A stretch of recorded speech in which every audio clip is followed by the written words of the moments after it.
Hi, my name is Gabe Cueto, and I am a 10th grader at Saline High School. Today I'm going to teach you guys how to make oobleck and the properties of it. To make oobleck, you need cornstarch, water, a bowl, something to mix the ingredients together like a spoon, and food coloring if you want. First, I'm going to take a couple drops of the food coloring and put into the water. And then mix it together. Then, after I mix this, I'm going to add a little bit of cornstarch into my bowl. Then, I'm going to start adding little bits of water until it gets to a good consistency. And I'm going to repeat this for a little bit.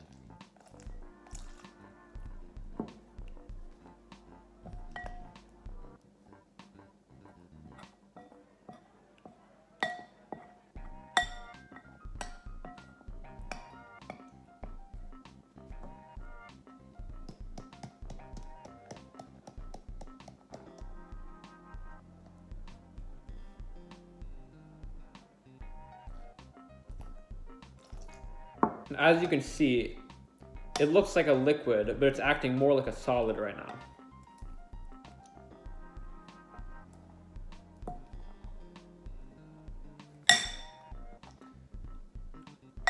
And when you slowly run your fingers through the cornstarch, it acts a lot like a liquid.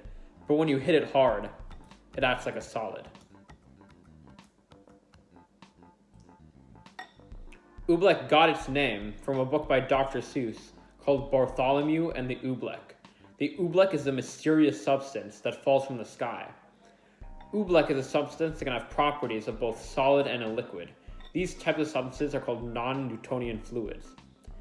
And another thing about oobleck is it's fun to use. It's gooey, and you're going to have a fun time with it.